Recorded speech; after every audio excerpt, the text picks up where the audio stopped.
Telah datang di Indonesia dalam 2 gelombang. Total 3 juta dosis vaksin diterima Indonesia dan akan segera didistribusikan ke 34 provinsi. Setelah dilakukan rangkaian uji klinis di Indonesia, pemerintah menggolongkan penerima vaksin Sinovac.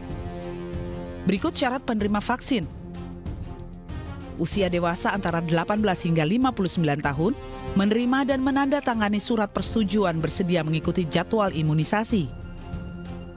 Masyarakat yang memiliki penyakit penyerta atau komorbid sebagian besar tidak boleh disuntikan vaksin. Namun Perhimpunan Dokter Spesialis Penyakit dalam Indonesia memberikan rekomendasi soal pemberian vaksin COVID-19 pada orang yang memiliki penyakit penyerta atau komorbid. Di antaranya, reaksi alergi berat yang bukan akibat vaksinasi COVID-19, riwayat alergi obat, riwayat alergi makanan, asma yang terkontrol, alergi pada rongga hidung, urtikaria atau biduran atau ruam kulit akibat vaksinasi. Tapi bila ada bukti urtikaria, maka menjadi keputusan dokter klinis untuk memberikan vaksin. Pemberian antihistamin atau obat anti reaksi alergi dianjurkan sebelum dilakukan vaksinasi.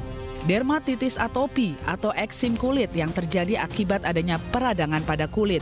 Penyakit paru obstruktif kronik. Peradangan pada paru-paru yang berkembang dalam jangka panjang PPOK umumnya ditandai dengan sulit bernapas, batuk berdahak, dan mengi atau bengek. Pasien dalam kondisi PPOK eksaserbasi akut disarankan menunda vaksinasi sampai kondisi eksaserbasi teratasi.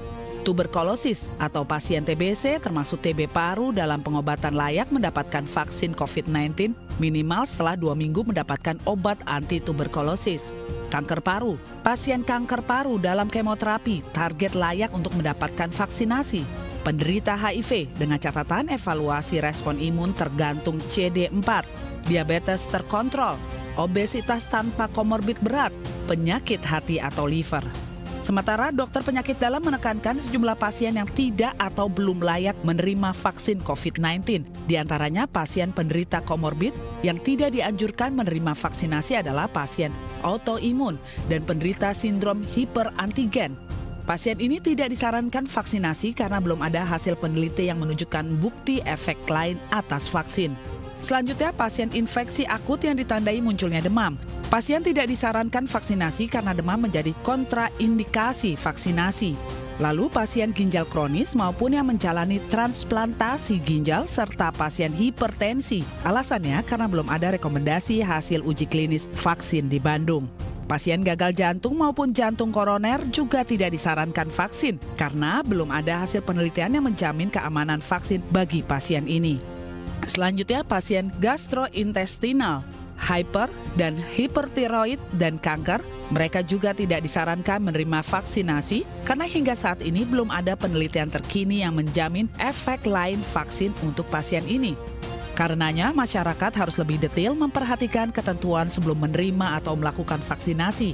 Hal ini penting untuk mencegah timbulnya efek samping yang berbahaya bagi pasien atau penerima vaksin.